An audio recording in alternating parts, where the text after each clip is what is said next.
Aaron, oh, this is a great story. He was the minor league director when I was drafted in 1976. I was playing semi-pro baseball out in Eureka, California. My dad was at my house. Hank Aaron was the minor league director. I get drafted in the 5th round of 1976. Hank Aaron calls my house. My dad answers the phone. And he says, Mr. Benedict? He said, yeah. He goes, this is Hank Aaron, Atlanta Braves. He says, yeah, right. Hangs up. Hank Aaron, just true story. Hank calls back, says the same thing. Mr. Benedict, your son Benedict, yeah, right. Hangs up. Hangs up on Hank Aaron. Finally, the 3rd time, he said, Dave, we drafted your son in the 5th round. Please don't hang up, whatever. So I said to my dad's dying dad, I said, Dad, you're the only human being in the history of the world in communication that's hung up on Hank Aaron twice on a phone call. But that happened. My dad was in Omaha, Nebraska. After that, my dad called me. I was in Eureka, California, playing for the Humboldt State Crabs, and then flew to Atlanta and worked out, and then signed. I might say about Hank. I was in the major leagues when he took over the minor leagues, so I didn't really have like direct contact with him, but he came down and talked to me, about hitting every once in a while, but he never came down unless he was invited. I'm sure he was up there a lot of times in his office in Fulton County Stadium going, what is Murph doing? But he always respected our hitting coaches, and when he came down there and talked to me about hitting, I'd be like in the back of my mind, yeah, you're Hank Aaron, man. It's like when I met Ted Williams at the Hall of Fame game one year, guys. Remember we used to do that? He watched all the games on TBS. And he goes, Dave Murphy, yeah, good to meet you. This is Ted Williams. You got to get a better pitch to hit. I'm like, you're Ted Williams, man. That's easy for you to say. You struck out 20 times a year. Anyway. You mentioned maybe Snit. Could shed some light on this a little bit because he called all the time. We lost Phil Negro in the last year. And ladies and gentlemen, maybe the finest Hall of Famer, maybe of all time that you would ever come across in a nice person. And it was pretty amazing to have Hank and Nuxie. Some really great individuals. Let me just ask Benny this. What did Nuxie say about you in the Hall of Fame? Every place I ever went with Phil, and we did some charity stuff every year, the first thing he said, he goes, I'm not in the Hall of Fame without him.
Hello, baseball fans. You're watching On Deck with Tyler Redmond. Welcome into On Deck. I'm Tyler Redmond. As always, thank you so much for checking out the channel. I do appreciate it. While we're here, do me a favor. Like this video, subscribe to this channel, and of course, hit the bell for notifications so that you can stay up to date with everything going on with your Atlanta Braves. Of course, a lot of injuries going on right now. We're going to jump into that in just a second. But before we do, I got a couple housekeeping things I want to get out of the way. Number one, we dropped a new interview today on the channel. If you didn't see it, over the past weekend, I actually interviewed Glenn Hubbard. It was a great interview, a long interview. So, hey, if you're a fan of the 80s Braves, Go take a look at it. You won't regret it, but make sure to hang around here first. You can watch it after we get done streaming tonight. Also, I want to just make sure to mention the On Deck shop has done great so far this year. I would love for that to continue. Of course, you can find On Deck merchandise right there at the QR code there on your right. And of course, one more thing, this is actually a fairly new announcement. We have now partnered with FOCO. Now, if you don't know who FOCO is, allow me to introduce you. FOCO is a leading manufacturer of sports entertainment merchandise celebrating more than 20 years in the industry. The company's always growing product lines included apparels, accessories, toys, collectibles, novelty items, and more. FOCO is licensed with all major sports leagues, along with the NFL, MLB, NBA, NHL, NASCAR, MLS, and over 200 colleges and universities, as well as entertainment properties such as Nickelodeon, Peanuts, and the WWE. Now, what you want to do here, if you can see on your screen, the Braves, this is what you want to go see. The FOCO has now released Atlanta Braves City Connect bobbleheads featuring Blooper, featuring Michael Harris, featuring Ronald Acuna, and of course featuring Spencer Strider as well. These will come out later on this year, and guys, you're not going to want to miss it. FOCO has stuff all year round, but hey, I made it easy for you. I made it really, really easy for you. Just check the links down below. That is where you can find FOCO, and you're not going to want to miss that because you can also find this one, a Welcome to the Show edition of Vaughn Grissom. It's a bobblehead, and guys, you're not going to want to miss it. These guys make, for one, great stuff. It's well made. I have a few myself, and if you remember, a while back we had a spring training bobblehead from FOCO, and I can honestly say it has sat here on my desk ever since I got it. So hey, go check it out, FOCO. The link is down below. Do not miss out. There's going to be stuff all year round, and of course, as the season goes, there will only be more stuff you can get from FOCO. And if you're not a Braves fan, your team is on there too. If you're interested in something outside of baseball, your team is on there too. Again, that is FOCO, and the link is down below. All right, with all that said, let's get into what's going on with the Atlanta Braves. Now, the Atlanta Braves have had a pretty good start to the year. They are, 9-4 through 13 games? That's not bad at all. Much better than what they were last year. Of course, the Braves got out to that tough start at the beginning of 2022, which led to them being 10.5 games back behind the Mets. The Braves haven't done that this year. They've managed to win ball games. And what's interesting about that is that they've managed to win ball games with this many guys out. I'm going to have to do this real quick. With this many guys out, they have been able to win ball games to go 9-4.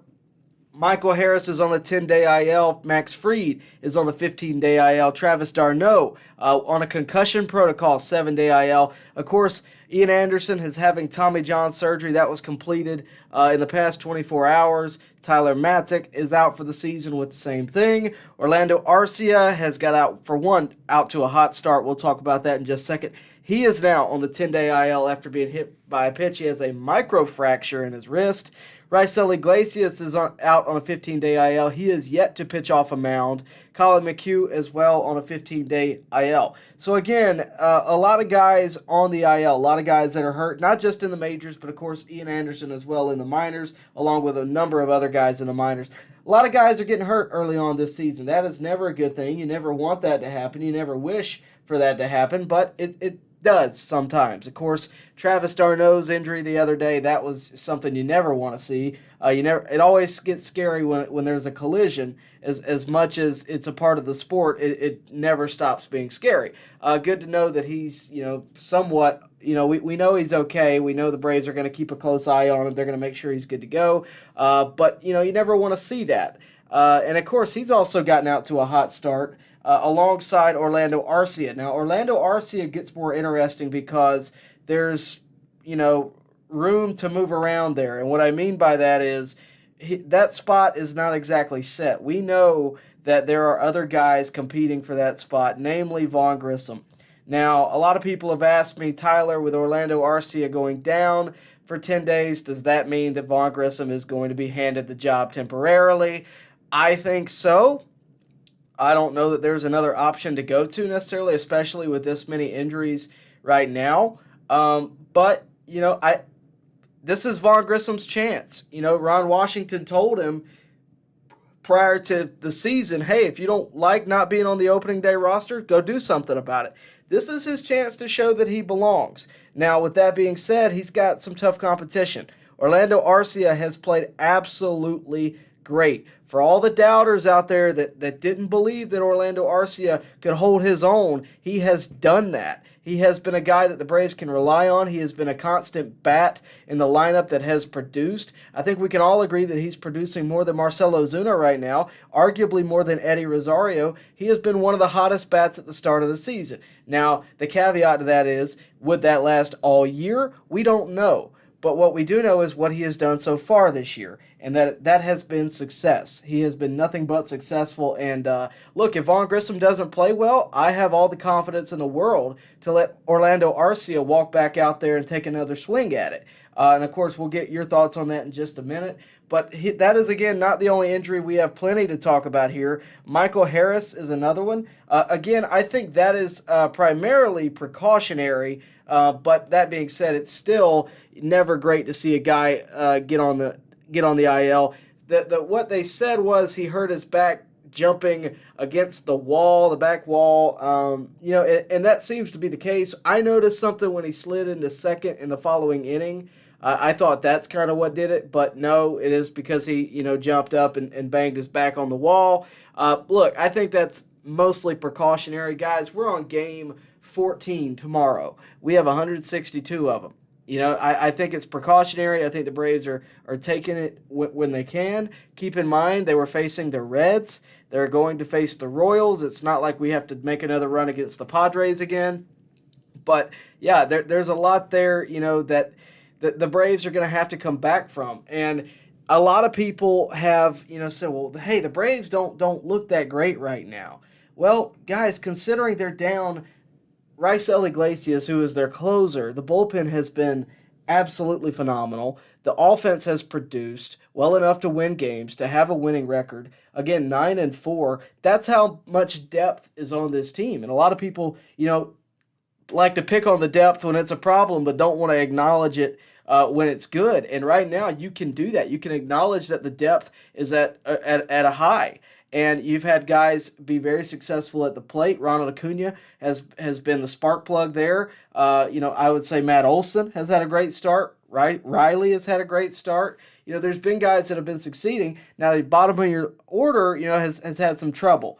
Before the other night, of course, his exciting walk-off, Sean Murphy kind of got out to a slow start, but that's to be expected. That didn't necessarily bother me. What does bother me is a little bit of Ozzie Albies. He's still getting his feet wet, but really it's Marcell Ozuna. Marcell Ozuna, I think he's batting .083 right now, and he has 2 homers, which when you have an .083 batting average and 2 homers, I don't really care so much about the 2 homers. I care a lot more about the batting average, and that seems to be a problem. And when you're not a consistent bat in any regard, I have a lot of concerns. I have a lot of suspicion that the Braves are only going to let that go so far. How far will they let it go?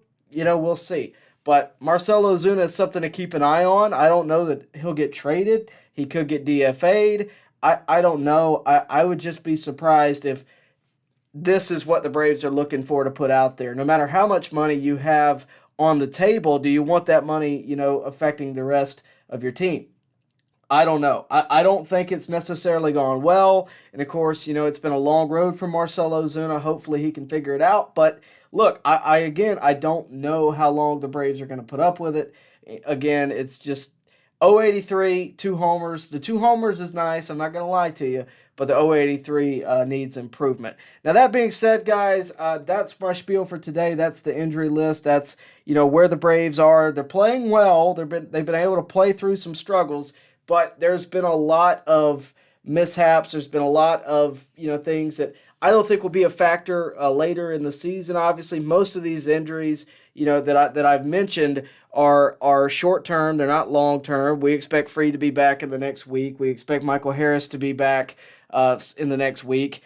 Freed's probably going to come back without even throwing a rehab start. I don't see that happening because pitching doesn't seem to be the issue. From everything that I'm hearing, it's namely being able to run to first and be able to cover home and be able to make plays defensively that they want to make sure is good to go in case he's put into that position, in case he has to strain himself or anything like that. They want to make sure there's not going to be an issue. And, of course, I think with the history in the past few years with pitchers getting injured on defensive plays, namely Mike Soroka, that's probably some of the cause for concern, but they're just being very cautious. I don't blame them, especially with all the injuries piling up. Kyle Wright just got back, did not have the debut that he would have liked, but he is back, he is healthy, that's what's important.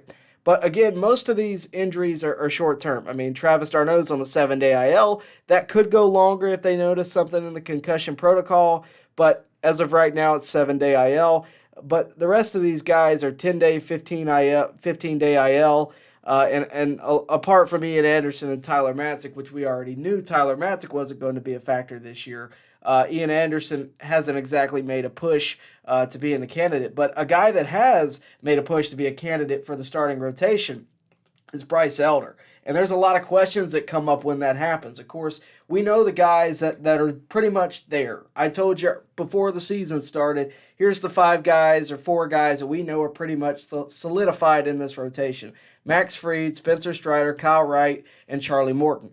But it becomes a lot more interesting when you have guys that are pitching very well. Of course, we had Jared Schuster, we had Dylan Dodd, who both pitched fairly well considering the circumstances, considering how young they are. And now you have Bryce Elder, who's pitched very well and had a very good major league debut this year. You have Mike Soroka in the minors that shouldn't be too far away from the majors, that seems to be pitching well. So you have a conversation where, okay, do you have a 6-man rotation or do you have a legit competition?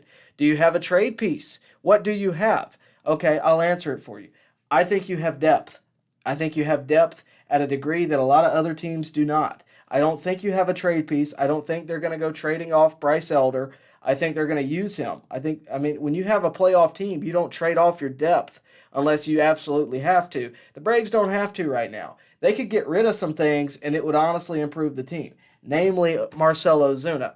But as of right now, I view the pitching staff as very good. Now, that's when they're healthy. Now, that doesn't say that everybody's going to have a perfect night, especially early on. We saw Kyle Wright's debut, 3 innings pitched, not that great, not that long. We know that. Spencer Strider had some struggles the other night, but hey, everybody's going to have a bad day. Better to have them now than in September. Better to have them now and figure them out than later on. Now, again, if the Braves were to tell me, hey, we're going to have a 5-man rotation, no more than that, and that's what it's going to be, I wouldn't be mad at that. If they were to tell me we're going to have a 6-man rotation and include Bryce Elder, I wouldn't be mad at that either. Or Mike Soroka, whatever the case may be later on this season. There's a lot of different ways this can go. The more arms that are successful, the better in my view. I don't see it as a problem. I view it as a positive. And I think a lot of people aren't necessarily taking enough time to analyze this because, again, if you have, Max Fried, when he returns healthy, pitching like Max Fried does, you have Kyle Wright pitching like he did last year, Charlie Morton pitching like he does, and of course Spencer Strider pitching anywhere near close to what he did last year, and even so far this year. I think he has 9 strikeouts in each of his appearances. That's pretty good. So those are 4 of your pitchers. The 5th one is what's kind of leading into issues right now because they've had to kind of make do. We saw what Schuster and Dodd can do. I don't know that they're necessarily major league ready. The moment they faced a Padres, squad, they didn't have it. At least Dodd didn't. Schuster, there's a lot of development there. In his first game, he couldn't throw a strike in that first inning, gave up the 4 runs, and of course, it just wasn't right that night. But that's not to say that he can't grow into it in the future, maybe even later on this year in some development piece. But there's a lot of development for Schuster to get that Bryce Elder has already gotten. And there's a lot to consider there. So the starting rotation, and I really want you to get in on this, the starting rotation has a lot of depth. Not everybody's going to have a great day all the time. It doesn't mean you're going to have Maddox, Glavine, and Smoltz. But what you do have is a lot of guys that can come in, throw innings, and guys that can win ball games. And everybody that I've mentioned, I believe, can win ball games. That goes for obviously Max Fried, Kyle Wright, Charlie Morton, and Spencer Strider, but really in the depth pieces, in the Gwinnett pieces. And I exclude Ian Anderson from this, not only because he's injured, but because he hasn't found it yet. But Bryce Elder's right there. We equated Ian Anderson and Bryce Elder before the season. We thought they were going to be right there together. That is not the case. Bryce Elder has gone a mile beyond where Ian Anderson was when he was hurt. So that all taken into account, you have a lot of guys down there. Again, Soroka's one to keep an eye on. I say that all the time. He is one that has done everything he can to come back. He is one that has done everything in his power to make a comeback. And guys, he's determined. He wants that spot. He's going for it. I would not be surprised at all to see Michael Soroka take the mound in Atlanta again. I just wouldn't be. Now, whether that's in a 5-man rotation, whether that's in a 6-man rotation, I don't know, and to be honest with you, I don't care either way. But Mike Soroka, Bryce Elder are guys to keep an eye on in the lower levels that very well could make an impact this year. And look, we all know what Michael Soroka can do when healthy. If he's healthy, you just added a huge arm to your starting rotation, and that in turn helps the pen. If the bullpen doesn't have to cover innings as much, that's how you steady your bullpen. You do it with starting pitching. And if you don't have to cover as many innings with your pen, you're really going to be successful. And those are the two guys that I believe right now can do it. So that's my spiel on the starting rotation. That's where I think the team is right now. Of course, we've seen a lot of different troubles, but through the troubles, a lot of success. The Braves were, I think this Red series showed me a lot more than anything in the Padres series because it showed me a will to win. And that might not sound like much. That might sound like, hey, you're just making stuff up. But no, I believe that. I mean, you look at it. You had a walk-off with Sean Murphy. You had tight games, the day before. You had a 5-4 win last night with an Eddie Rosario clutch homer in the 8th. I mean, that's the kind of stuff that wins ball games. That's the kind of stuff that's going to help you win in the postseason. How do you win the tough games? Because, look, if you're facing somebody that's not a competitor or you're not at a disadvantage to, then it's not going to be that hard. Now, I'm not saying the Reds are anywhere near where the Braves are right now, but what I am saying is that the Braves, with all their disadvantages, with all the injuries that I've mentioned, were able to sweep the Reds. And that should not go without mentioning. It should not go without acknowledging. And I think it's going to show you later on in the season when the Braves are at full strength that they can compete with just about anybody. Now, that all being said, let's get into what you guys want to talk about. A reminder, please do me a favor, like the video, subscribe to the channel, hit the bell for notifications so that you can stay up to date with everything going on here at On Deck and, of course, with the Atlanta Braves. And, of course, we are going to be here as long as you guys want to be here. But remember, Super Chats do get priority. I'll answer as many questions as I can. I'm going to go down the list in order, but Super Chats do get you bumped to the front of the line. Also, remember to check out the On Deck shop. That's that QR code over there. A link is down below. And also remember to go check out our friends at FOCO. If you weren't here earlier, FOCO is, look, they got Braves products left and right.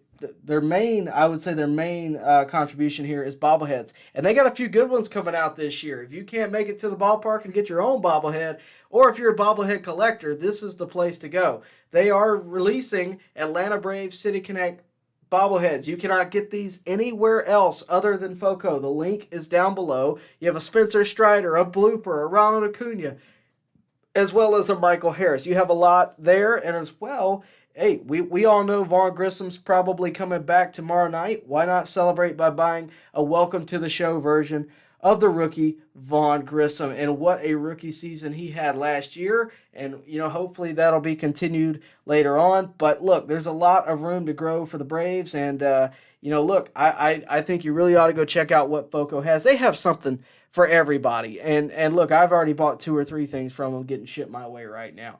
We will have contests throughout the year. They will have giveaways at FOCO. But look, guys, just if you don't do anything else, just check out the website. That's all I would say is check out the website. Also, a reminder once again, we dropped a new interview today for you longtime Braves fans. You're not going to want to miss this. Glenn Hubbard came in. Me and him sat down for 30 minutes just about and talked about anything you could imagine in his career. We talked about the 1984 brawl with the Padres. Yeah, that was a good segment. We talked about the Kirk Gibson home run. If you didn't know, Glenn Hubbard was standing on second base when Kirk Gibson hit that famous home run. We talked about Chief Nakahoma, Phil Necro. We talked about Bruce Benedict, Joe Torre, Bobby Cox, his coaching career, bringing up Chipper in the minor leagues. We talked about a lot of things. And guys, I'm telling you, there's some good information in there. There's some good laughs in there as well. I would really encourage you to go check out the Glenn Hubbard interview, but make sure to do it right after you get done watching us here live streaming. And we really do appreciate you guys tuning in tonight. A lot of you guys active in the chat already. We're going to go through that as quick as we can. Let me pull my laptop over here so I can do that. But again, thank you guys for tuning in. Thank you guys for your constant support. We try to do as much as we can here at On Deck to give you guys regular content one way or the other. We do these live streams just about once a week. Of course, today it worked out because the Braves aren't playing. I don't think you're going to watch me over watching Jeff Francoeur and Brandon Gowden give you the game. So worked out tonight. The Braves are off. They get back in action tomorrow night against the Royals. So thank you for being here with us and talking Braves with us. Remember, one more time, you saw that? Remember, one more time to like the video, subscribe to the channel, and hit the bell for notifications so that you can stay up to date with everything going on here at On Deck and, of course, with your Atlanta Braves. Yasuki Knight tunes in. He says, lucky for the Braves, it's happening now than later in the season. Get well soon. He is talking, of course, about everybody that is injured. I would agree with you. And again, I think to your point, it's not just that it's happening early in the season. The Braves are being a little bit more cautious early in the season because they can afford to be. They're not in a super tight race with the Mets. The games count the same, don't get me wrong, but they're not in a situation where they have to put pedal to the metal and push guys further than what they need to be pushed. They can even afford to be a little overcautious, and I think that's what they're doing. I don't think it's necessarily, them deciding, hey, or this just happening. I think this is them deciding, hey, because it's early, we're going to let this ride. And thank you for that comment, though, Yusuke. Always a good day when Yusuke Knight tunes in. Robert Wilson says, it's frustrating how everyone wanted Grissom at shortstop, and then Arcia got the job out of spring training, shuts everyone up, and gets them to buy in, and then gets hurt. Yeah, it stinks to see the way that went. I thought from the beginning, and I believe somebody credited me this last time we did a stream, I thought from the beginning that Arcia had a legit chance to make opening day. Now, I also thought that Grissom would eventually grow into being your everyday shortstop. At least that's what I think the Braves' plan here is. But I thought from the beginning that Orlando Arcia could very well make the opening day round at shortstop and maybe even early on into the season, maybe halfway into the season, maybe a month in. We don't know. But I don't think anybody expected for Grissom to come back this early. And it's because, obviously, the Braves are kind of forcing, or this injury kind of forced the Braves' hand, rather. I don't know how long it's going to last. I don't know, whether or not the Braves are, I just expect Grissom to come back there. I don't even think there's been an official announcement, but I don't know what other choice the Braves have. I mean, they're not going to be able to fill a week and a half with another fill-in shortstop. I think they got to go Grissom there. I would be surprised if anyone else got that call up. It's either going to be Grissom or Shoemake, and I would think it's going to be Grissom. In case you're curious, why don't we pull up Grissom's stats in the minors right now? And while we're doing that, I'll answer another question.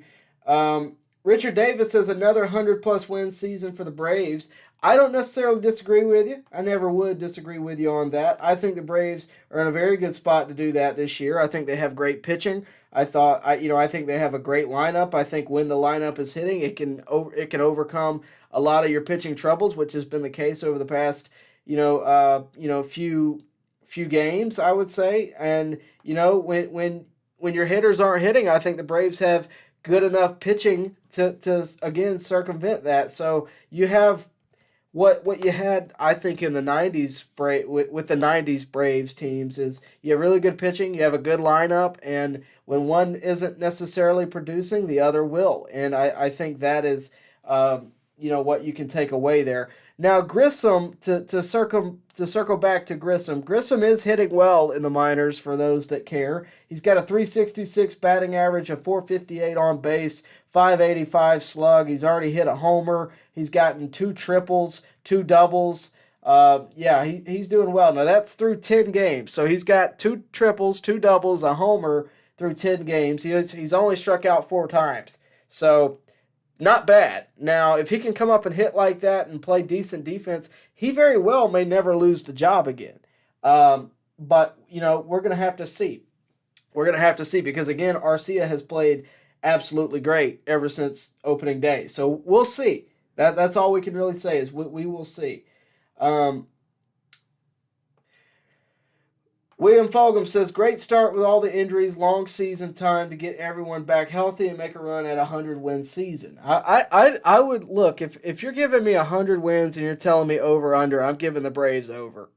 I don't like those of you that are even doubting that after the past season. I just with the now granted anything can happen as these injuries have shown, but I don't see a world in where the Braves, if healthy, don't get 100 wins.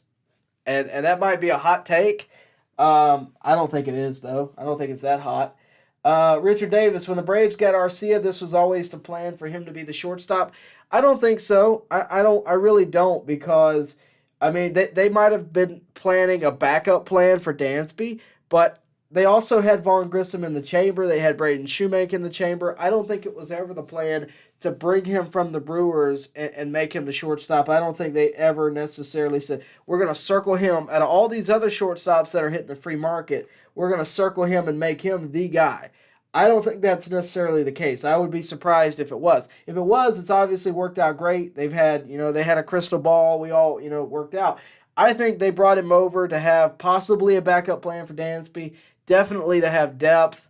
And it's worked out, in his favor so far. The way the cookie crumbles, the way, the cards fall, that's what's happened.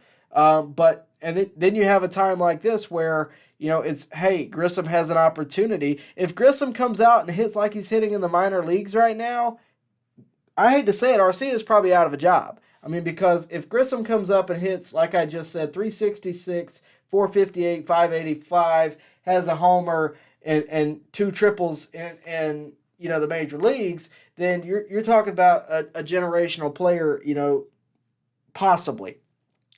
Now, granted, I don't think he's going to hit like that in the majors. It would be dumb to expect that. But if he does come up and hit very successfully, even if he just has a 350 on base through 10 games or something, it's going to be hard for Arcia to compete with that coming off of injury. So that's something to keep in mind. But I don't even necessarily view this as a competition. And it is a competition, but I don't view it that way.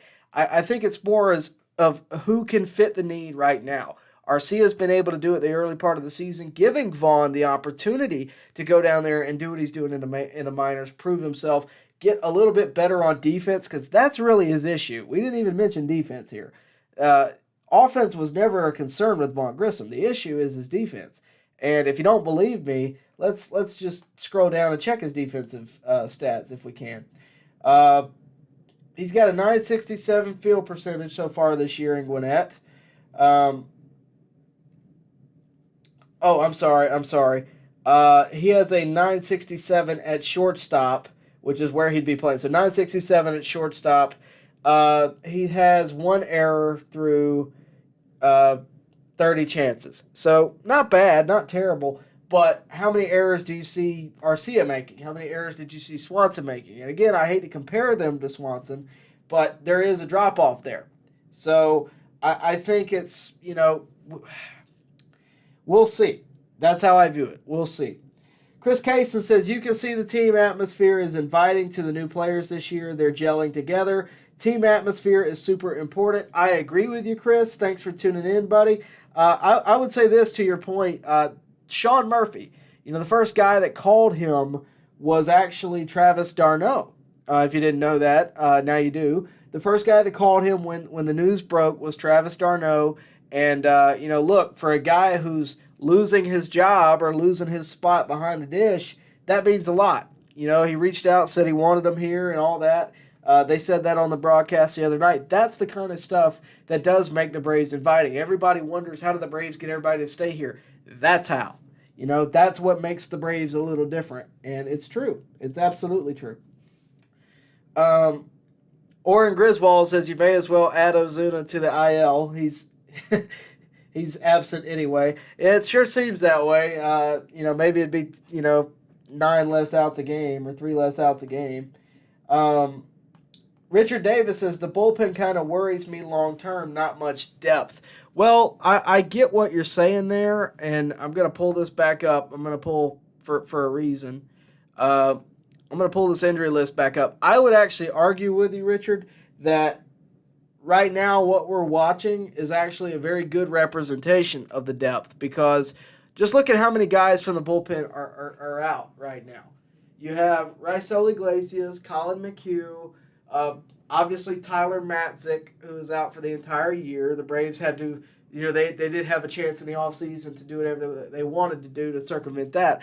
But you're down to your, I would say, most counted on relievers going into this season. And the bullpen has been able to cover a lot of, frankly, starter issues. I mean, obviously Strider the other night only went, I think, 5.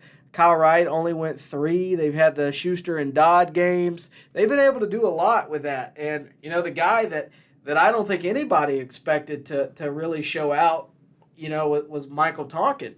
And I told you before the season that Michael Tonkin was going to be one of these guys that can pitch for multiple innings. Jackson Stevens is down in the minors right now. That's depth that I don't think, we're really considering here. That's depth. Jackson Stevens, can cover 2 innings if you need him to. So if there really does become an issue, they'll pull somebody like him up. Not to say that they're going to be their first go-to. I'm just throwing that out there. He is down in the minors right now. They have guys ready to go in the minors that could potentially pitch. Now you're going to ask, well, why haven't they called him up? Well, that's because they haven't needed to. I mean, if you look at what they've been able to do, Michael Tonkin covered 3 innings the other day, and that is something to appreciate. And again, in this early part of the year, it's almost an extension of spring training in some facets. The games count, don't get me wrong, we all want to win, but we can also test the waters on some things that we can't necessarily test the waters on come September, October. You can test it. You can see what works and what doesn't. Michael Tonkin going 3 innings the other night worked. Bryce Elder coming in pitching worked. Schuster, Dodd, hit or miss. So there's things you can test. And not everything's going to work. You're going to have some growing pains. But, I thought so far the Braves bullpen has actually been very good. And, you can say not a lot of depth, but I would honestly right now I would disagree with that. I could be proven wrong, but I think this right here shows this injury list and, what they've been able to accomplish even with the starters don't go that far into games has shown a lot. Now, I have some concerns. I'd be lying to you if I told you I didn't have some concerns. I would say Joe Jimenez is a concern. He hasn't necessarily had the greatest start to his Braves tenure, and the Braves, that was somebody they sought after in the offseason. Everybody in the bullpen is going to have a bad day, but I'd like to see a little bit more out of him, but we'll see. Guys, one more time, please remember to like the video. That really does help out the channel, helps me get this out to more Braves fans, and helps to make the conversation a little bit better. Let's see, Nicholas says, if injuries are going to happen, I'd rather them early than later. I couldn't agree more. Mark Narmore says, hey, Tyler and chat, what happened to Strider's new changeup? Non-existent. If you're talking about just the one start the other night, I would say, sometimes pitchers lose a feel for a pitch. They don't have it. He obviously seemed to be a little bit just out of sorts. He didn't seem as things were just completely normal. And that just may be he didn't have a feel for the pitch. I don't think the Reds' offense was necessarily lighting him up. I don't think that at all. I mean, it was mainly they were fouling off pitches and his pitch count got up high. That's what really happened to him the other night. But maybe the changeup just wasn't there for him that night, and that happens. That's not super abnormal. But he didn't throw it a ton last year, I don't believe. I'm about to actually pull up his splits, but he didn't throw it a ton last year. It was mainly fastball slider. He mainly had 2 pitches. That was one of my main concerns with Spencer Strider last year, because a lot of people wanted him to be a starter, which he obviously got very good at very quickly. But before that happened, my main concern for him was, namely, could he develop another pitch? Could he actually perform well with only 2 pitches? Because up until that point, that's all he either needed or all he'd really ever shown and thrown. I'm looking for what he throws or what he's done so far this year. Let's see. While I'm looking for that, I'll answer another question. Chris Case says Braves are pretty much putting up a spring training lineup on the field this last week and still putting in the work to grab some wins. That's the key there. They're able to put in the work. They're able to put in what they need to do to win the game. It's not always going to be pretty. It's not always going to be a 10-run game over the Reds. That doesn't always happen. Sometimes those are the hardest games to win. Looking for his split if I can find it. Let's see. All right, well, yeah. Okay, so fastball, he throws 64% of the time. Slider, he throws 31% of the time. Changeup, he throws 5% of the time. So that's in 2023. You're right. It's been mainly non-existent, but it was honestly mainly non-existent last year. I don't know that there's been a huge drop-off. I think on average that very well may be about right. And I'm not saying that you're wrong. I'm just saying maybe that pitch hasn't really been there. Maybe he can't rely on it in a game situation yet. Hopefully that will change, but that's what the numbers say. That's what I say. I think it's probably a pitch in development. I don't think it's necessarily a pitch you can count on. But good question. Joe Reese says Soroka is tearing the minors up. It's time to call him up. Morton stinks. Wright stinks. Strider questionable with velocity drop. Freed out. Bring Mike Soroka up. Anthopoulos. Well, guys, if there's one guy that I'll say this every time he's brought up, if there's one guy that I think knows what he's doing, it is Alex Anthopoulos. Okay, so let me say that first. Now, in terms of what you're saying, Soroka absolutely is tearing it up in the minors. I don't deny that. But the pitch quality has never been in question for Mike Soroka. That's never been a problem. It's never been, well, hey, if we bring him up, is he going to pitch well? No. It's can he stay healthy? Can we bring him up? Is he ready to pitch every 5th day? Can his Achilles tendon hang on? Those are the questions. Now, I am, for one, am with you. I think that it's been plenty of time. I think he's proving to everybody that he can do it. But the Braves probably, with how much money they have invested, with how much time they have invested, want him to make sure that he's good to go. That being said, we will see. We will, obviously monitor the situation. By the way, if you don't know, I actually interviewed Mike Soroka. That interview is on the channel. And the reason I'm telling you that is it's actually concerning this very topic. I interviewed him in spring training about, hey, possibly a comeback. And he said it best. There's a lot of good days that have to add up for that to happen. And, we got to do our best to make sure that today is a good day to add up. So that's what I would say. But that interview is on the channel. I would encourage you to go watch it alongside all the other interviews, including Glenn Hubbard. So far in 2023, Michael Soroka, by the way, yes, he goes by Michael. I'm going to struggle with that. I call him Mike Soroka so much. He's got a 2.35 ERA. A lot of people are going to jump to that and say, hey, that's why you should bring him up. Keep in mind, this is only through 7 2/3 innings. Okay, so for all these guys that are saying, hey, he's tearing it up, it's been really one game. If you're honest, 7 2/3 is a little over the average of one game.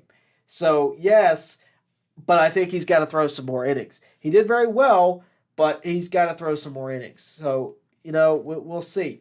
We will see. That's how I feel about it. It's not a right now type of situation. It's a 2-3 weeker for me. If he's got a 2.35 ERA in 2-3 weeks, I say bring him up. But right now, I really would rather him, one, make sure he's going to be healthy. Two, make sure he's got his stuff together. Because the worst thing you could do to a guy is have him gone for 2 years, bring him in to face I don't know, let's just call it the Dodgers, and get shelled in his first game back. They want to make sure he's going to be ready to go. It's been a long road for him. There's no reason to bring him back on impulse. Bring him back when the time is right. Now, for your other comments, Morton stinks. I don't believe that. I think Morton is a very good pitcher. I think everybody has a rough day.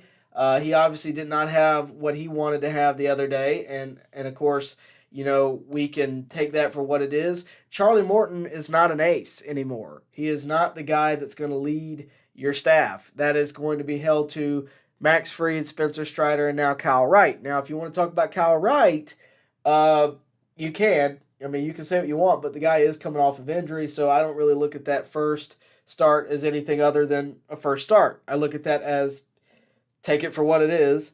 For Morton, there is no excuse. I'm just saying he's not exactly going to be the guy that you should count on. Just for the record, right now through two starts, he has a 4.35 ERA. He is projected on the year to have a 4.04 ERA.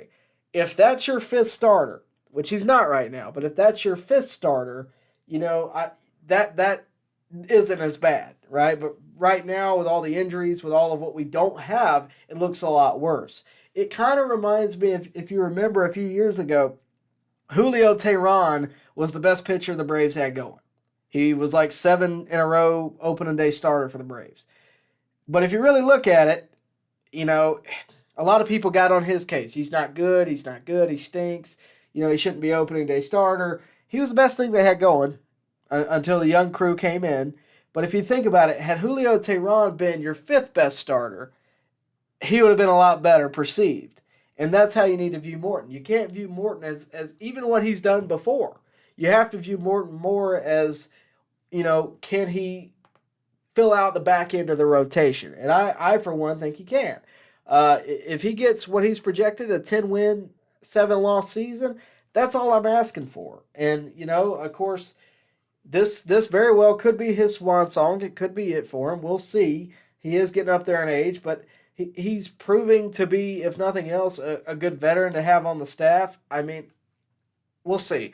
But no, I don't think the pitching staff is terrible. I think you're limited right now with how much available you have. You're limited with what you could do with that. And, of course, I think you're going to have to give Soroka a little bit more than 7 2/3 innings. But more on that later, I'm sure. Let's see. Let's go to Corey Carter. Put Ozuna on waivers, and if he clears, send him to AAA and see if he can find a swing. The more time goes by, the more palatable that contract becomes. Yeah, like when we first signed him, and gosh, that was COVID season, so that was 2 years ago. So when we first really signed him to the 4-year deal, not the original 1-year deal that became COVID, it was a huge deal, $64 million across 4 years, on average $16 million a year. So on average, you're owing him, as of right now, a little less than $32 million. It is a little bit more palatable. It is a little bit more acceptable to walk away from, especially considering what you're putting on the field with him right now. I don't disagree with you.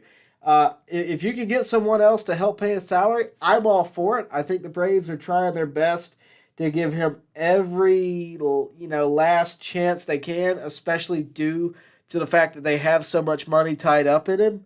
But that isn't always the best way to go either. But again, guys, if there's one guy I trust, it's Alex Anthopoulos. He knows what he's doing.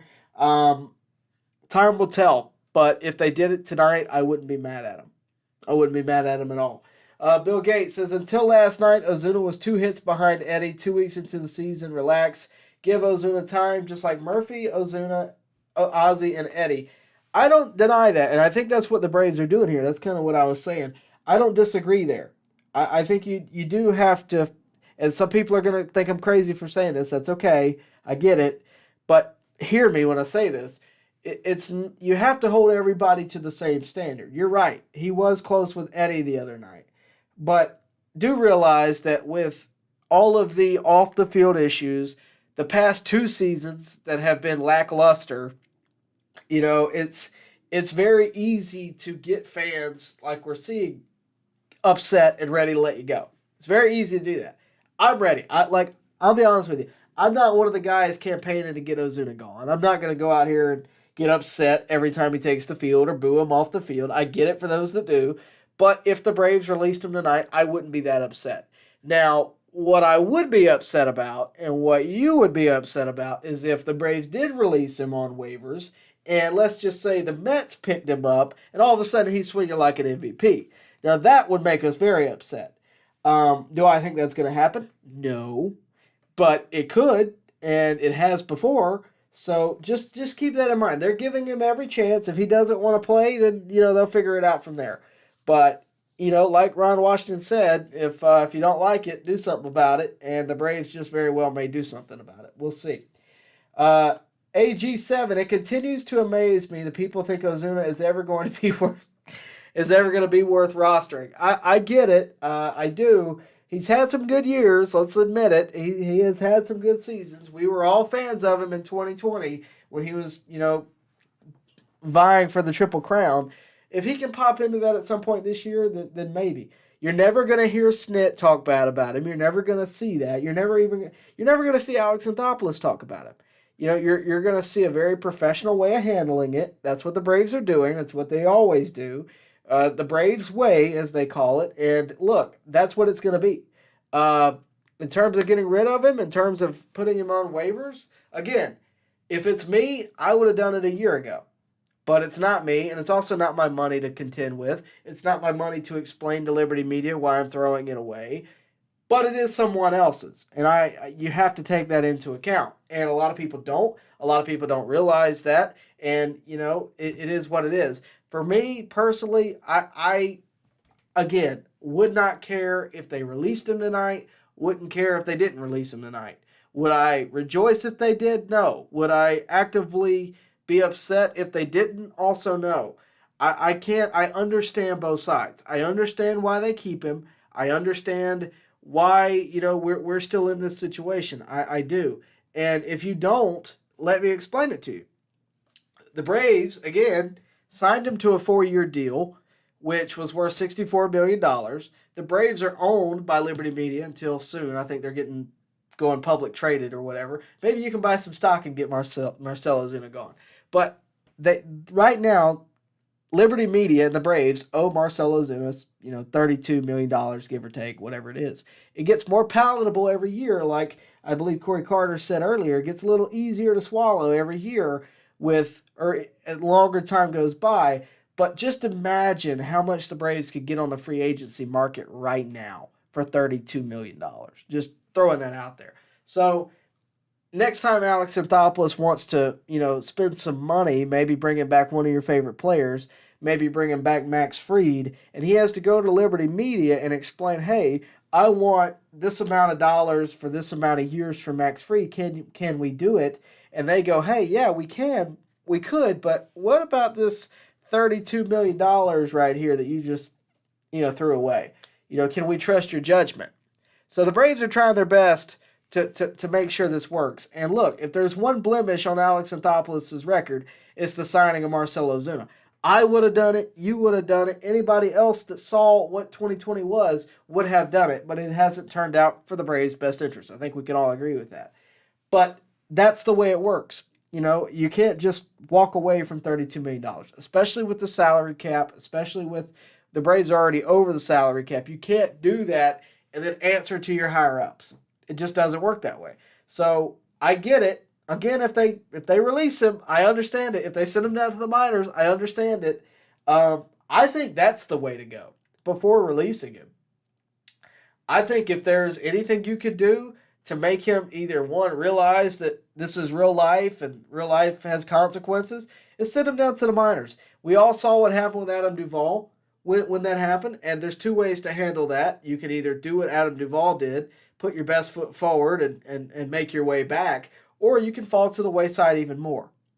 So he could squander in the minors for 2 years if he wants to, or he could fight to get back and be what he was in 2020 or somewhere close to it, be a better player, be a better teammate.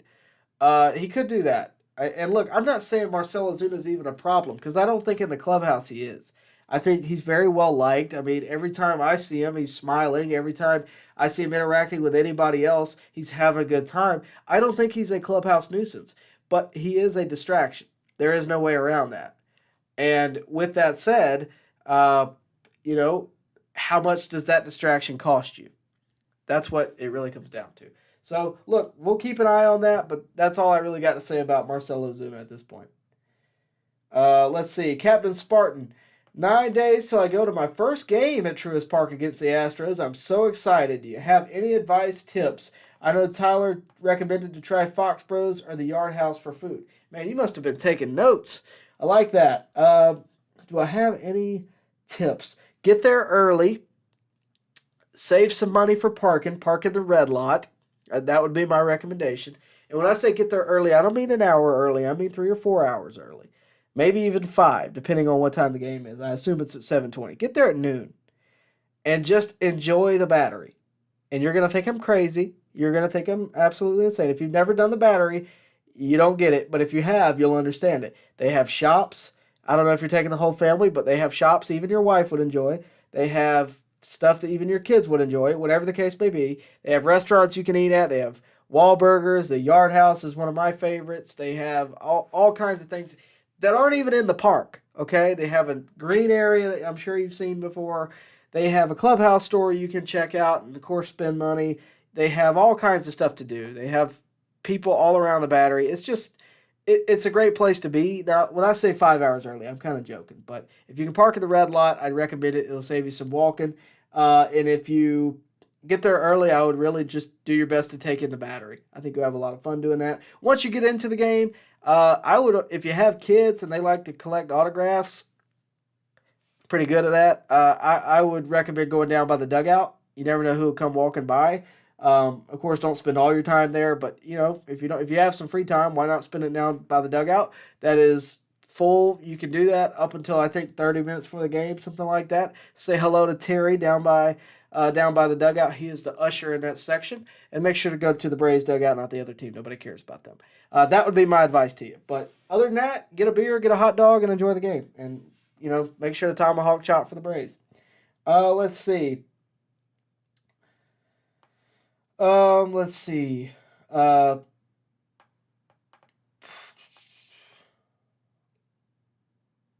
Let's see. Chris Kaysen says, Elder impressed me last year and has continued to do so this year. I hope they keep him in the rotation as he is needed in the moment. Great experience for him. Yeah, right now I think he's still needed. And I think after that last appearance, that's going to keep him there. I would expect so. But once Freed's ready to go, once, you know, some pieces start moving, he may be the first to go. We'll of course, you know, wait and see. I don't think they're going to move Morton after one game. You know, that's not going to happen. But we'll see. We will see. Joe Wild says, we've had the worst luck to start the season. Can't wait to get everyone back in the next few weeks. Well, it could be worse. We could have much worse luck. We could have also lost games. So the important thing is we're 9-4, and we got like 10 players hurt. That's the important thing, is we've done really well. Let's see. Chris Kaysen says, thoughts on Sam Hilliard? He seems legit. Does he have the ability to play left field? Well, if he can play center field, I assume he can play left. Although, I'm not sold that Eddie Rosario is done. And a lot of people are going to get on my case. I can already hear you. He's doing the same thing as Ozuna. Eddie Rosario is different. Eddie Rosario has, for one, done things in the postseason, namely this. But also, he's been a consistent bat. He's left-handed, which we don't have a lot of. And I think he's a guy that we can count on. His fielding is much better than Marcell Ozuna.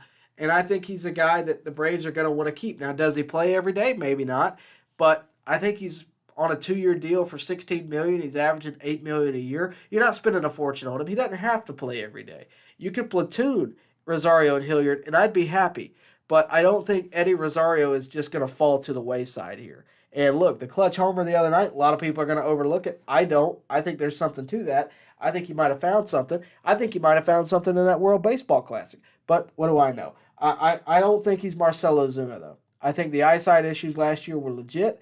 I think he could be near 300 hitter if put in the right situations. And when I say platoon, what side what side does Hilliard hit from? Is he a lefty or a righty? I'm about to find out. When I say platoon, if one so they're both lefties, so that doesn't fit. But you could use them both in situations that benefit each other. Maybe one's better at fielding, maybe one's better at hitting. Maybe just give them a few at-bats here and there. I mean, I think a lot of people forget A-Ray Adrianza is on the team until last night when he made an appearance at the plate. That's the kind of thing I'm talking about. You have so much depth and so much talent on this team. Sam Hilliard's just one of those. He does seem legit. I'm with you. I've liked watching him in center field. I think he's done great things out there. I don't think he's done doing things out there. Obviously for the next, 6-7 days, he's going to be out there. And he's making a case for why he should play left. Maybe he can, give Acuna an off day here and there. Make him DH or, whatever the case may be in the field. As good as Acuna's been here, an off day doesn't hurt anybody. I don't know. Can Hilliard play short? Can he do that? Can he catch? I'm just kidding.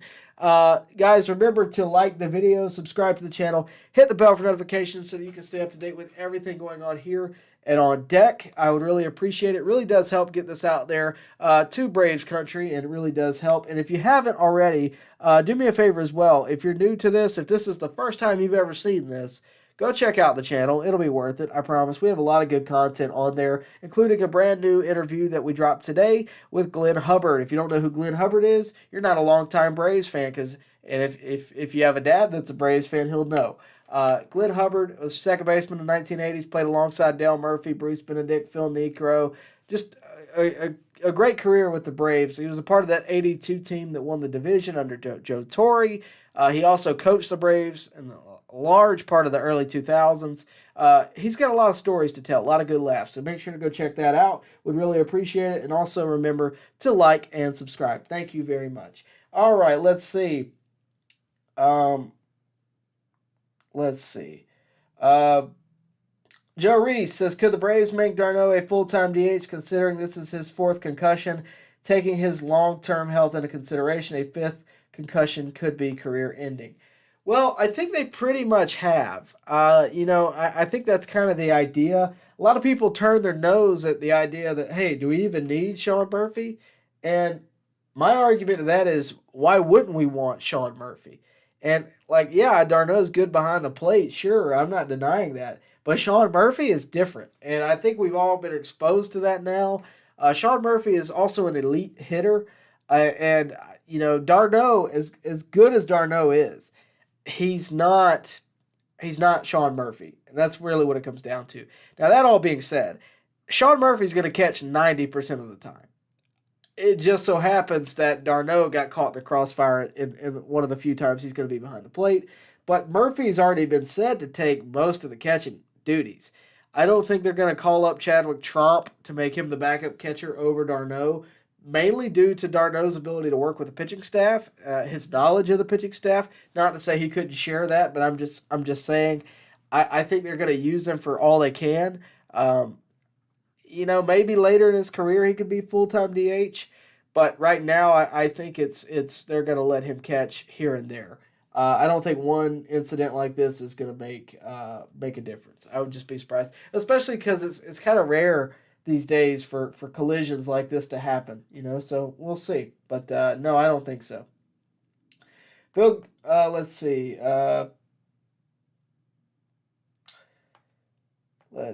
Bill Gates says, "Oh, you guys are having private conversations in the chat, and I appreciate that, but I can't keep up. Let me see."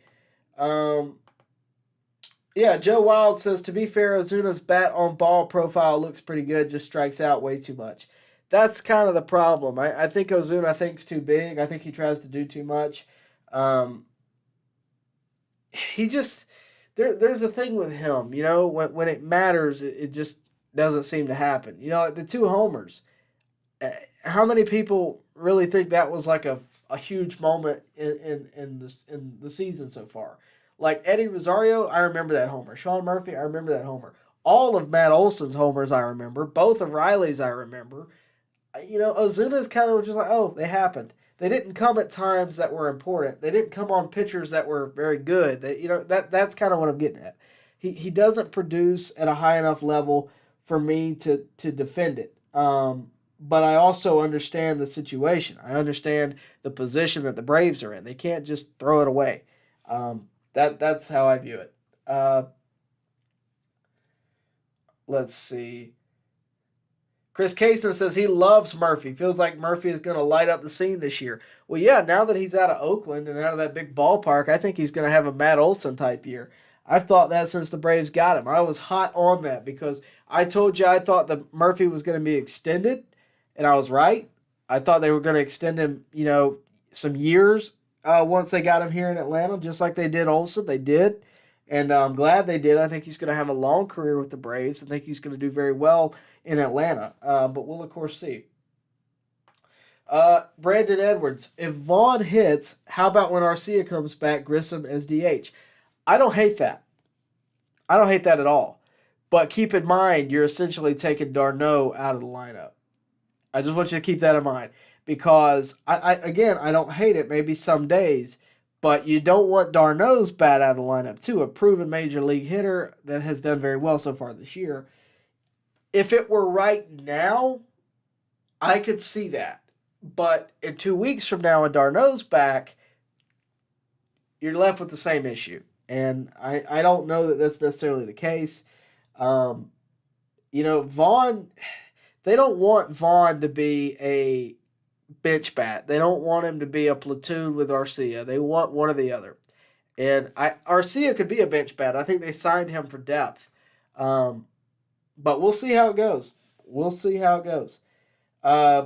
Joe Wild says Hilliard, Harris, Acuna would be the most athletic outfield in baseball. Would they? Let me think. Harris and Acuna, I'm down for. Hilliard's been more systematic. I don't know that he's necessarily. I don't know that Hilliard's necessarily as athletic as Harris and Acuna. I don't know if he's in the same conversation there, but I wouldn't necessarily disagree with you. I mean, I haven't seen enough.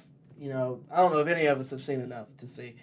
Jonathan Collins with the Super Chat. If you don't know who Jonathan Collins is, he's a good buddy of mine that seems to always Super Chat, so thank you for that. Remember, Super Chats do get you at the front of the line. They do help support the channel. They do help us keep us on here for free, and so does you liking this video and subscribing to the channel. We're going to be on here another, I would say, 5 minutes to answer the last few questions, and then we're going to get out of here. But guys, again, remember to like the video, subscribe to the channel, hit the bell for notifications so that you can stay up to date with everything going on here and on deck, and of course with the Atlanta Braves. Thank you to Jonathan, and of course if anybody else super chats, you'll get a shout out as well.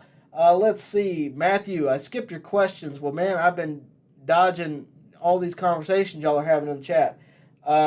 Feel free to throw them in there, Matt, but I can't find it in this, so just throw it in there at the end, and I'll do what I can.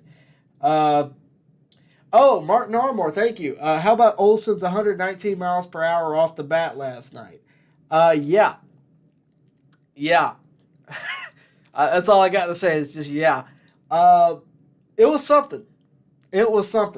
I see Candy Dig It,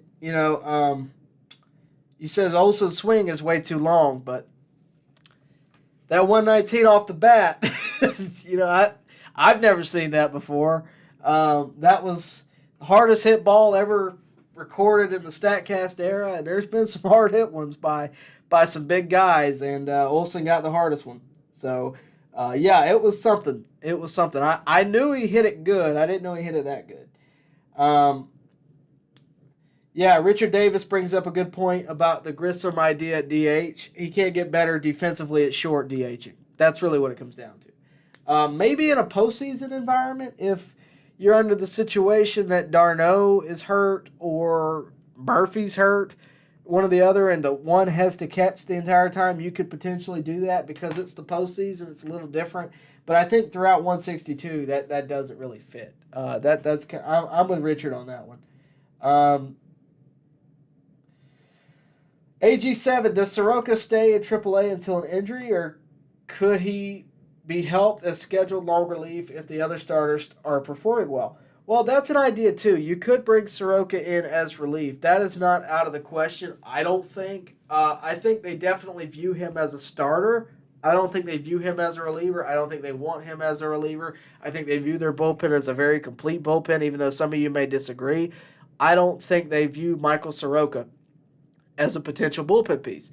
I don't think they would have held off of him coming to the major leagues in 2023 if they viewed him as that. No matter what condition he is, I think they think he could very well be a starting pitcher. I think he's in that conversation. I think he's right there with Bryce Elder right now. He's just got to get more innings in Gwinnett, but we'll see if that happens. We'll see how it goes.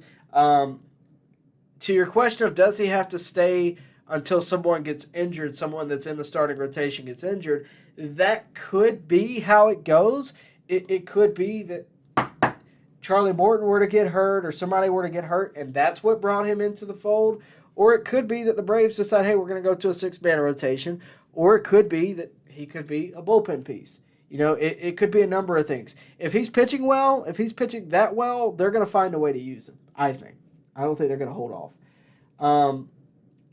Corey Carter says, I don't love the Olsen swing either, but it's way better than last year. He's definitely made some adjustments to shorten the swing. His hands are a little lower. He's definitely done some things to adjust, and it's obviously paid off so far this year. If you remember at the beginning of 2022, Olsen was hitting doubles left and right. He wasn't hitting any homers, but he was hitting doubles like, gosh. I mean, I thought he was going to break the record. But, you know, it's now you're looking at it, and I think the adjustments have paid off, at least in the power and maybe even in the average. I think a lot's happened to really help him adjust. Let's see. Bill Gates, what are your thoughts on the new play-by-play tandem of Frenchie and Brandon? I like Chip, but I think Brandon and Frenchie have better chemistry, maybe because they're the same age. Yeah, I mean, look, guys, people mix with, you know, I've done some play-by-play. I'm no expert, but, you know, people mix differently with folks on air. You know, the person you're with can kind of bring your energy up.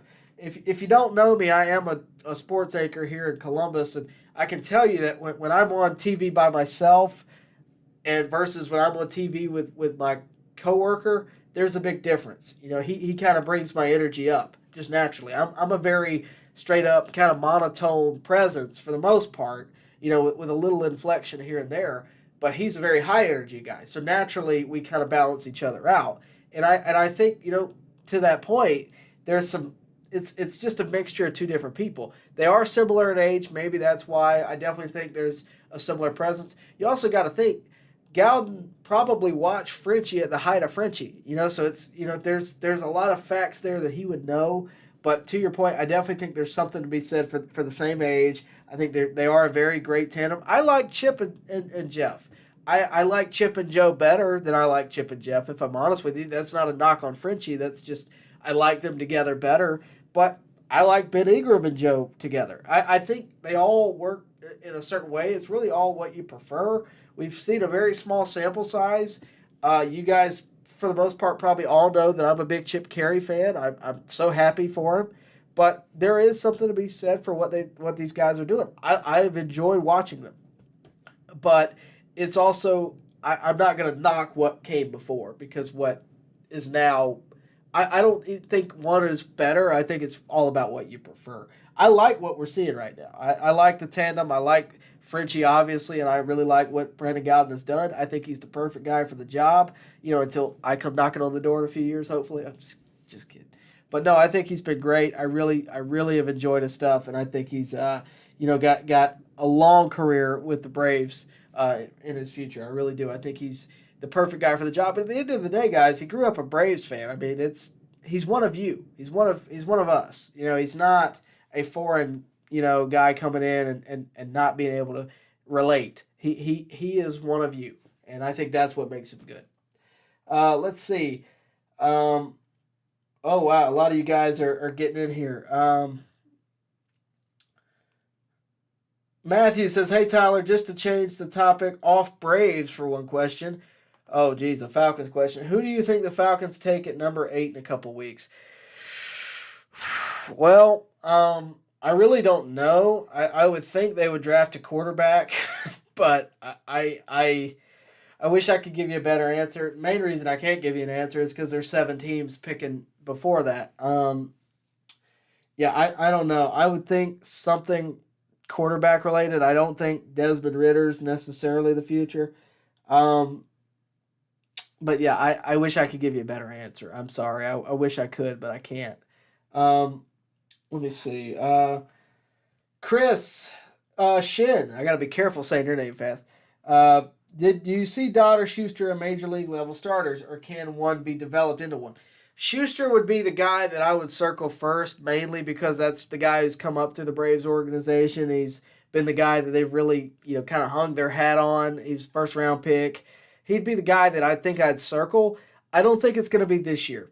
And a lot of people are going to, what? No, because mainly due to the competition. If this was another team, if this was the Marlins, let's say, maybe. But when you have Fried, Wright, Strider, Morton, just as your top four, and you have to compete with Bryce Elder, who's pitching great right now, and you have to compete with Mike Soroka returning from injury, and I just think it's a little much. I was surprised that it had fallen all the way, and I don't mean this in a bad way, but that it had fallen that far to Dodd and Schuster, because there was that much competition. It really was kind of jarring. I think it probably was for you too. Do I think that they could be major league level starters? Yes. Will they be your ace? I don't know. I think they both are talented. I think they both have a shot. When it comes to Schuster, I think the biggest thing he's got to figure out is mainly he's got stuff, but the nerves, and that's common for any young starting pitcher is, in his first game, he gave up 4 runs in the first and then he settled down. If he can figure that out, we're good. And I think he probably already did. So that's not a concern. I do have a little bit of concern with his velocity, and not even saying this is going to be a problem, but it's rare that you have a guy that throws 90, 91 and is successful in the majors. Greg Maddux did it. It happens, especially as a starting pitcher. It does happen, but if that could go up a little bit, I'd feel better. But no, they can definitely be developed. Both can be. I like them both. I met them both at spring training. I actually interviewed them as well. They're both, I think they have bright futures. It's just I don't think it's going to be this year. So I could be wrong. Look, I've been proven wrong before. They can do it, but I definitely think the potential is there. I think it's some time away. If it's with the Braves, if they're part of a trade package, which I'm not suggesting, I'm just saying, if they go to the Nationals, they're going to be pitching tomorrow. That's just realize the Braves are that good. It's not that these guys are, we don't have a shot. They have a shot. It's just they have a shot on the Braves, which is a lot harder to attain than some other teams. When will they bring up Vaughn Grissom? Well, I assume either overnight or tomorrow morning. They might have already made the phone call. But, yeah, we'll see. Eddie Buckley, you may have already covered it, but what is the status of Orlando Arcia? AG7 already answered it, but I'll answer it on here just to do it. Microfracture in his wrist going to IL. I believe he is on the 10-day IL, if I'm not mistaken. Let me make sure I get that right, because I do have a graphic for it. I took the time to make a graphic. I might as well use it. I believe he is on the 10-day IL, and he is. He's on the 10-day IL. That could be a little longer. We'll see. We'll monitor that. But, look, we did cover it, and I'm not going to get into too much detail here because I'm actually about to wrap things up. So if you want your question answered, make sure you super chat. But I'm not going to get too far deep into it, but there's some moving parts. We knew there were going to be moving parts into the early part of the year, namely at shortstop. We knew Vaughn Grissom and Orlando Arcia were not going to be done settling over whose job it is. We'll see, but it's a good problem to have. I enjoy that problem. I think that's a good problem. Bill Gates, I'm going to have to block that word. I already know I'm going to. I know I'm going to have to block that word. If you don't know, I have to go through and block a lot of your words because, not your words, Bill, just words. And I know I'm going to have to block that. I just know I have. I have to keep it PG around here. And that's not PG. And they did not keep it PG on Bally Sports the other night. Let's see. Joe Reese, when is Tom Glavine's first game back calling a game? I don't know. I actually don't know that one. I wish I could. Maybe somebody in the chat can help you out. Courtney Conaway. Grissom at DH after Arcia comes back. That was asked earlier. I'm going to say no because you're taking d'Arnaud out of the lineup. That was kind of the promise is, look, Darno, you might not be catching that much, but you're still going to be DH, and I don't think you're going to take that away from him. If Grissom is just smoking, right, just smoking things left and right, maybe, but I don't see that being in the plan. It may be the result, but sometimes the result doesn't always come from a plan. I don't think that one's in a plan.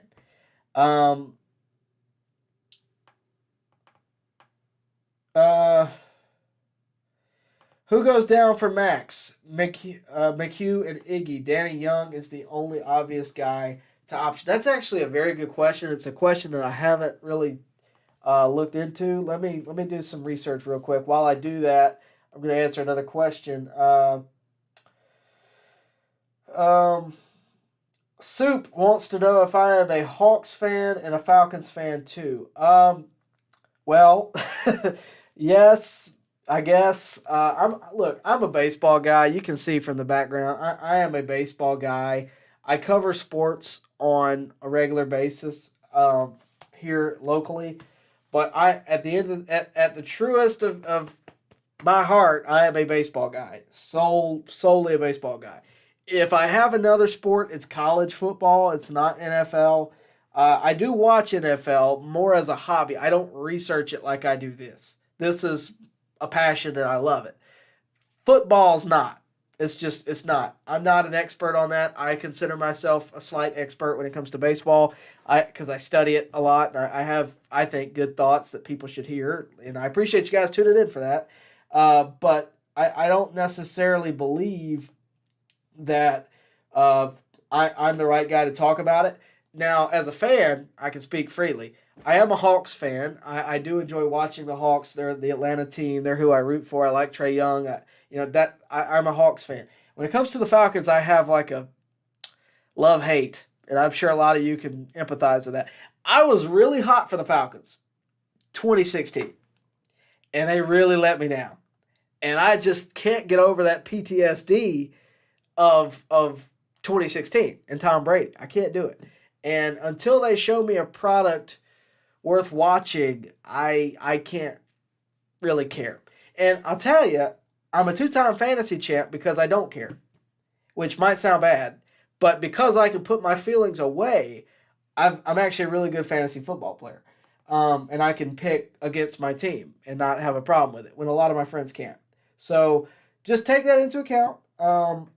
But no, I would say yes, I'm a Falcons fan. Yes, I am a Hawks fan, but nowhere near the level of Braves. It's just not. Now back to the question that I was originally answering. AG7 asked who goes down for Max, McHugh, and Iggy.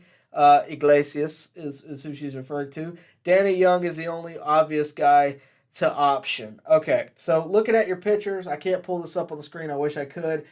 Nick Anderson, Jesse Chavez, Bryce Elder, Joe Jimenez, Dylan Lee, Lucas Leckie, AJ Minter, Charlie Morton, Spencer Strider, Michael Tonkin, Kyle Wright, Kirby Yates, and Danny Young. Let's just assume Danny Young's already off the table, right? So that's one. Well, you could actually do this by process of elimination. It's not going to be Nick Anderson. It's not going to be Joe Jimenez. I doubt it's Dylan Lee. I doubt it's Lucas Leckie. You're going to want to keep the lefties. AJ Minter, it's not going to be. It's not going to be any of your starting pitchers other than maybe Bryce Elder. So I'm going to circle Bryce Elder there because he's been moved around before. That could be another week or two before that happens. That would be, it's not obvious, but that would be an option. After that, it gets really tough. I mean, it gets really, really tough. Keep in mind, well, oh yeah, you're right. It's really tough. You could, in theory, option Eli White. It's not a pitcher, but you could do that. I'm not recommending it. I'm just saying they could do that. Other than that, on the pitchers, it's Jesse Chavez, which I hate to say, but when you look at what they have and what everybody is, and that would be my pick if it was a pitcher. Other than that, I'm going Eli White. So for me, it's Danny Young, Eli White, and Bryce Elder, which I hate to say, but if you're thinking about it, you replace Elder. I'm just spitting here. If you replace Elder with Max Fried, you replace Eli White with McHugh, and you replace Danny Young with Raisel Iglesias. I mean, they're all improvements.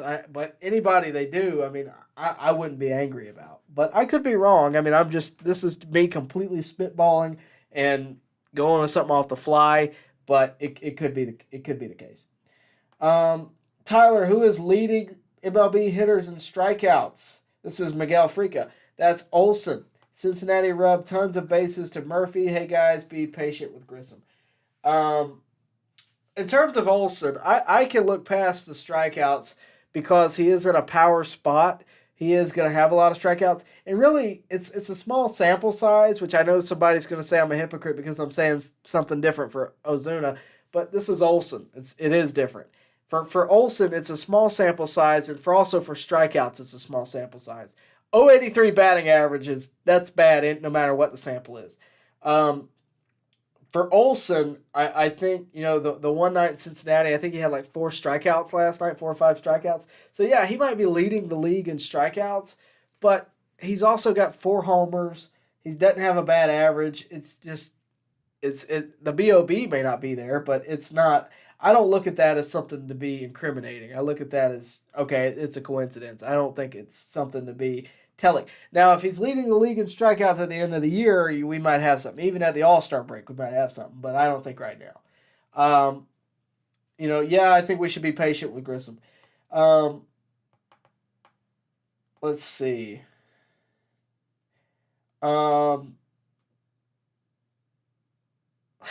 Some of you guys say some stuff in the comments that I cannot read. I can read it, but I can't read it, if you get what I'm saying. All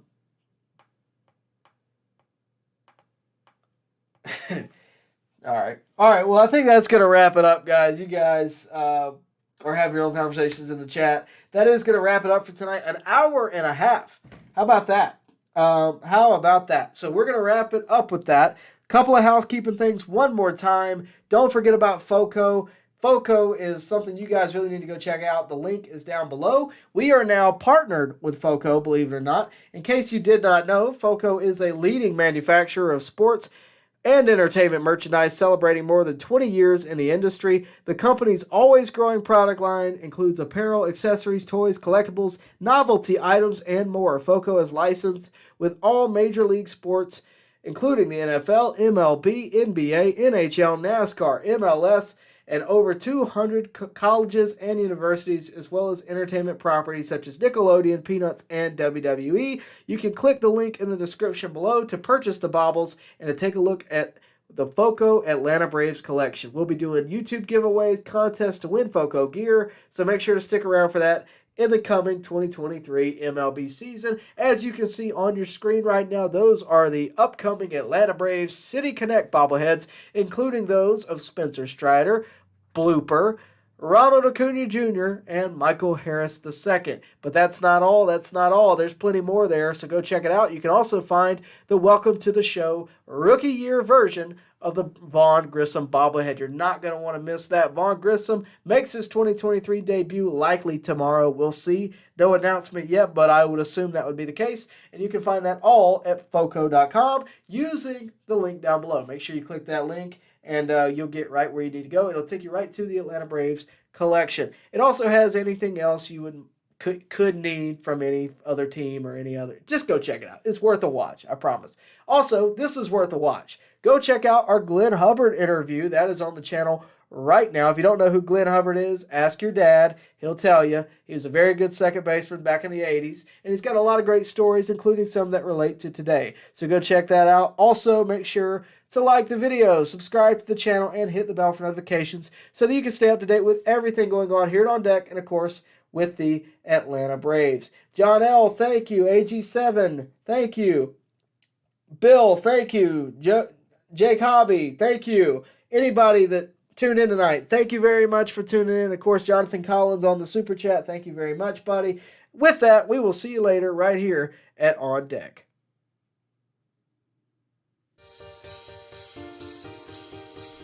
Baseball fans, make sure you like and share this video and subscribe to this channel. As always, thank you for your support.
Baseball fans, make sure you like and share this video and subscribe to this channel.